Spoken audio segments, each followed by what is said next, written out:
So many weeks ago, I made a video about C. diff, Clostridium difficile, and the infection that I believe that I acquired from taking the antibiotic clindamycin.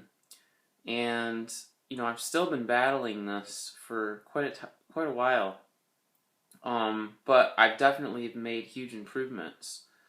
And I have not resorted to taking any antibiotics to treat this. I've done this naturally, holistically, using my own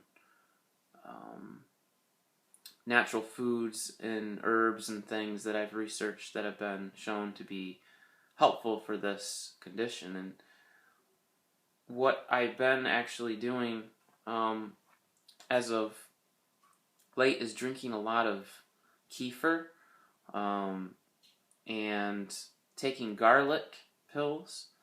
Garlic is a strong natural antibiotic, and so I try to take like 6 capsules of that every day. I use the brand Kyolic, and that seems to be, really effective. Now, of course, I probably have a lot longer to go. This is something that's hard to get rid of, but it seems that the best course of treatment for this is actually to stay away from antibiotics, because antibiotics are what give you the infection in the first place and creates a bad environment and compromises your immune system.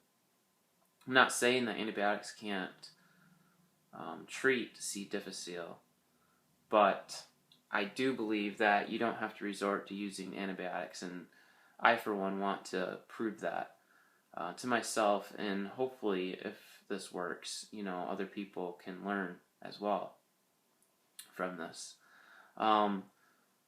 The other really effective treatment that I've been reading about is Colloidal Silver. Now, there's a really good brand out there that Natural News recommends. They have it on iHerb. I'm trying to think of the name, but I can't remember it now.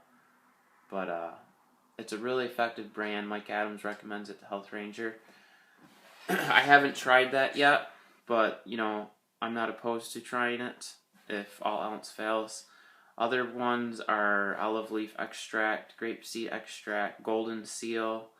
I've heard of people saying bay leaf tea. So you just get some bay leaves and make a tea of it. Turmeric. Cooking barley and drinking its water have been shown, I guess, apparently to help eliminate C. diff. They call it royal barley water in the UK.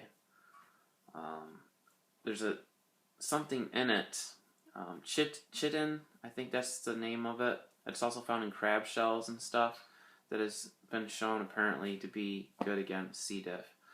So there's a lot of these good natural compounds and things that are fabulous for treating it. But it seems that the best course of action really is to just consume massive amounts of probiotics. Because you want the probiotics, the good guys, to basically crowd out the bad guys, the bad bacteria. And if you can overcrowd them, the good guys, the probiotics, will help fight off that infection. And of course, you really should be taking some natural antibiotics, I believe, along with the probiotics. So natural is always best. Natural antibiotics like garlic, wild oil of oregano.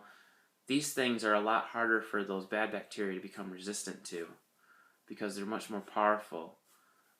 So unlike antibiotic drugs, which a lot of times bacteria can become resistant to, natural antibiotics are far superior in that regards.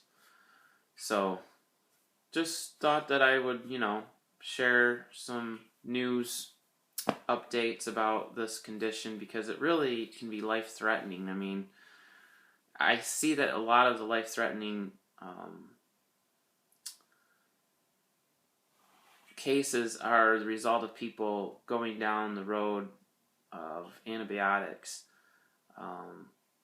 Drugs, will just continually give you side effects. So you might feel better for a little while, but drugs can have long-lasting side effects because they're doing damage to your body, and that's why you get all these side effects. I'm a big believer that to treat the body holistically and safely, and to try to reduce as many possible side effects as possible. That's why natural foods and herbs and medicines usually don't come along with a lot of these bad side effects. Not saying that they never can, but in most cases they don't give people all these crazy side effects that are usually worse than the symptoms that they're experiencing. So, I don't think that if you're a healthy individual, and even if you aren't really healthy, it just seems that the best course of action is not to do the very thing that caused you the problem in the first place. And so the lesson to be learned from all of this is to be very, very careful whenever your doctor wants to prescribe you an antibiotic. Think twice, read the information about it, read up on the dangers about it before you just trust them and take it, because they really could play havoc on your whole body, and then you have to live with this condition and then try to work your way out of it. So just an encouraging video. You gotta stay positive. You can't let yourself get down. I constantly encourage myself and tell myself, I'm just getting a little bit better each and every day. Just keep taking my probiotics, keep drinking my yogurt, my kefir, keep eating some healthy foods, and that seems to be the best course of action. So with that, if you like this video, please like, favorite, and subscribe.